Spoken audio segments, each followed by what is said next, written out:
Assalamualaikum teman-teman. Selamat datang kembali di Pojok Baca Ikhlas Marlis. Suatu ketika hiduplah 3 orang sahabat. Mereka membentuk sebuah grup pancing mania, sekaligus pencinta lingkungan. Mereka pun kerap sekali menghabiskan waktu bersama-sama, memancing dari satu spot ke spot yang lainnya, mendapat tangkapan dari yang kecil hingga besar. Bukan hanya memancing, mereka kerap sekali menyuarakan isu lingkungan.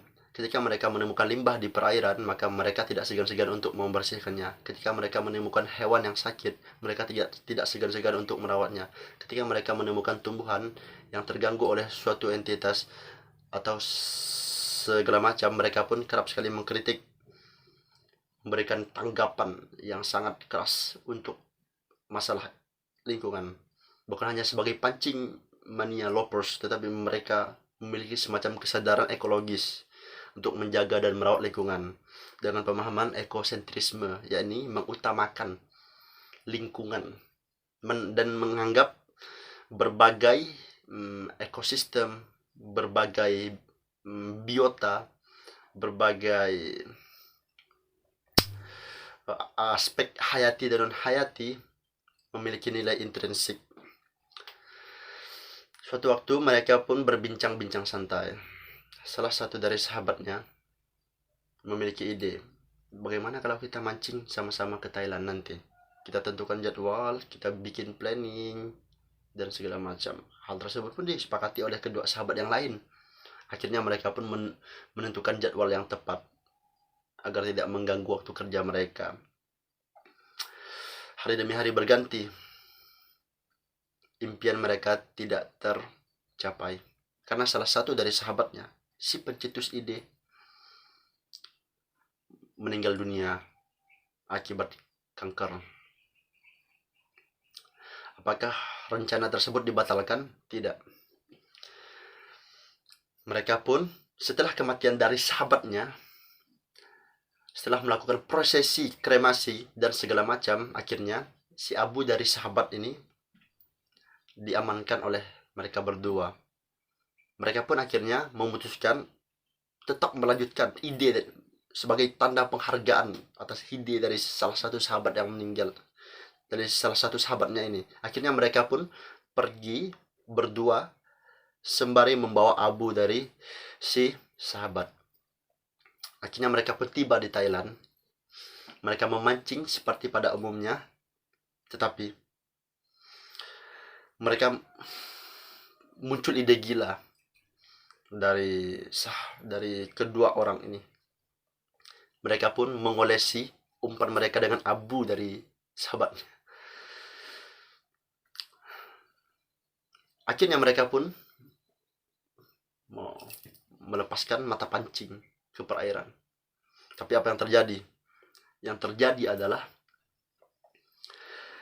umpan yang diolesi abu jenazah, mereka mendapatkan ikan yang sangat besar dengan bobot 81 kg. Dan akhirnya mereka pun mengabadikan momen tersebut dan bersuah foto bersama.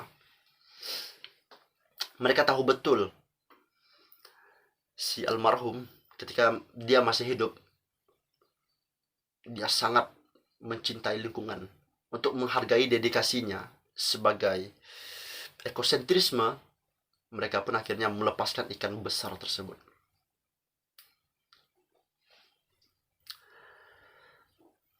Itulah kisah yang sangat, kita bisa bilang, inspiratif. Seorang pencinta lingkungan yang jasanya terus dikenang. Bahkan ketika kematiannya, dia dihargai sebagai orang yang ekosentrism. Ada dua tip, ada dua pandangan yang sangat menarik di sini. Yang pertama adalah ekosentrisme. Ekosentrisme adalah pandangan yang menganggap seluruh ekosistem memiliki nilai intrinsik, yang secara sederhananya mengatakan manusia, tumbuhan, binatang, aspek hayati maupun non hayati itu seimbang dan setara. Artinya punya hak yang sama. Sedangkan yang kedua adalah egosentrisme. Egosentrisme adalah pandangan yang mengatakan yang memusatkan pada diri sendiri. Manusia sebagai entitas tertinggi dari segalanya yang ada di bumi. Manusia merasa benar dan menganggap semua hal yang ada di muka bumi, tumbuhan, hewan, ekosistem, hanya sebagai objek untuk memuaskan kepentingan dari manusia. Ada beberapa hal yang harus kita kritisi di dalam lingkungan, terkhusus dari aspek ekologis. Apa saja contoh egosentrisme di masyarakat? Yang pertama, pada saat tahun-tahun pemilu, apakah kalian pernah melihat banner, spanduk, dan poster di pohon? Yaps, mereka memaku pohon pada saat akan mengadakan pemilu. Mereka memaku pohon, tok tok tok tok,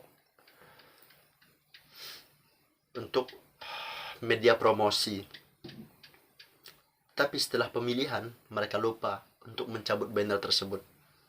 Bannernya lapuk, tetapi mereka lupa mencabut paku yang menancap di pohon. Paku yang menancap di pohon secara tidak langsung, yang pertama, paku itu bersifat korosif. Ketika paku berkarat dan menembus jaringan yang ada di pohon, maka jaringan tersebut akan rusak. Yang kedua adalah paku yang bersifat korosif menghambat pertumbuhan dari pohon. Kulit bagian luar berfungsi untuk melindungi pohon dari berbagai penyakit dan pembusukan. Ketika lapisan luar tersebut ditusuk, maka pohon tersebut akan kehilangan semacam shield dan pohon tersebut akan rusak. Pertumbuhannya terganggu. Orang yang memiliki pandangan egosentrisme merasa hal tersebut biasa-biasa saja. Tetapi orang yang berpandangan egosentrisme maupun biosentrisme itu sangat mengganjal di hati nurani mereka ketika menemukan hal semacam itu. Itu yang pertama. Yang kedua adalah membuang bangkai di jalan. Bangkai tikus. Mereka mengatakan hal tersebut biasa-biasa saja di Indonesia.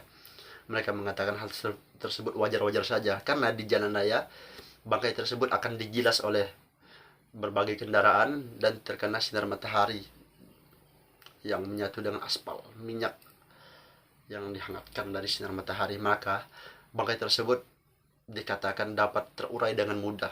Tetapi ada satu fakta menarik. Bangkai tersebut, apalagi harus ditangani khusus, bangkai yang memiliki penyakit yang ditangani khusus, itu dapat menularkan penyakit baik melalui udara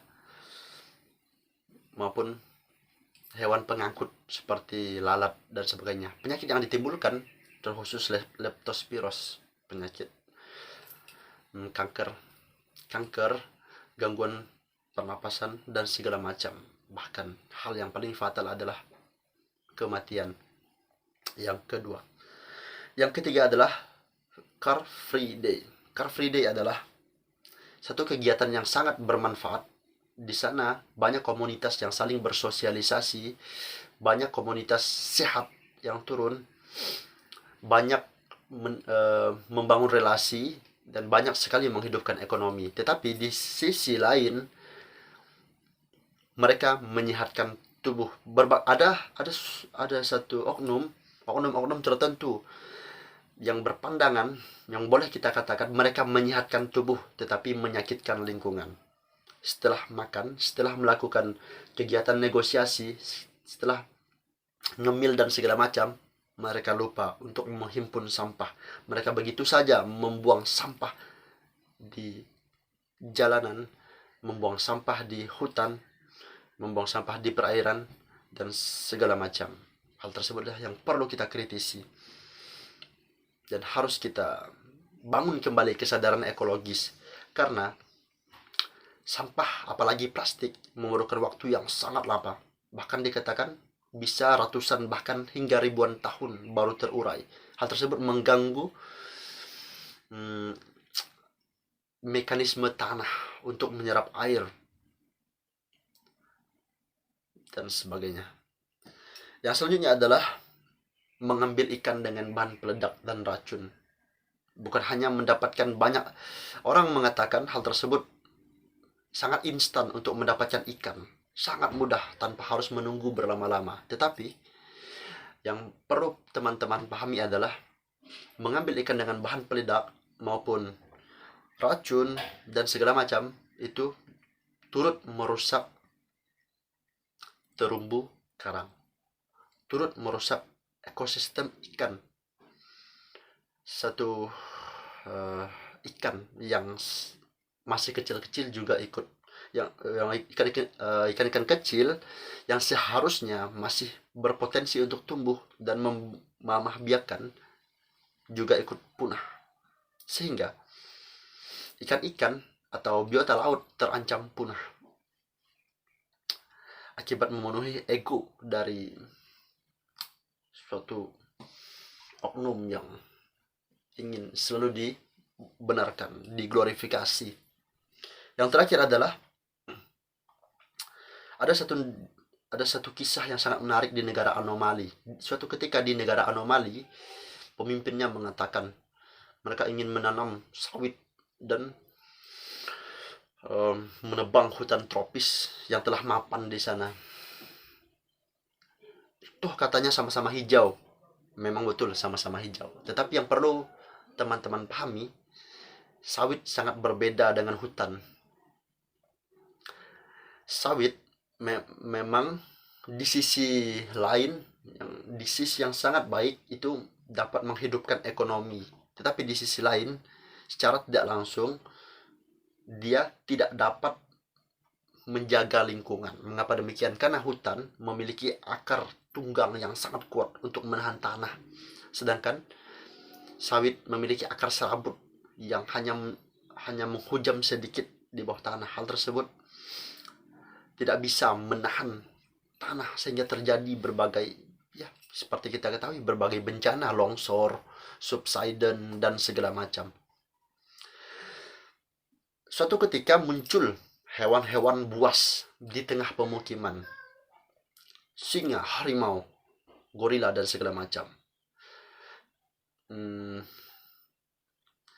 Manusia menganggap itu adalah hama, burung hama, karena merusak sawit mereka.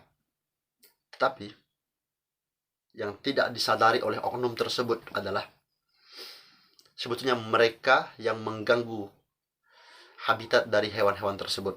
Karena habitat asli dari hewan tersebut adalah hutan. Ketika mereka mengganti hutan dengan sawit, maka mereka sebetulnya adalah merusak ekosistem dari hewan-hewan tersebut. Mereka menganggapnya hama. Sebetulnya manusia, oknum manusia itulah yang hama bagi hewan-hewan tersebut. Sekian yang dapat saya sampaikan, semoga bisa dipahami. Jika terjadi kekeliruan atau kurang, silakan ditambahkan di kolom komentar maupun dikritisi. Mari kita berdiskusi secara sehat untuk membangun dalam rangka konstruktif. Sekian yang dapat saya sampaikan. Sampai ketemu di video selanjutnya. Bye.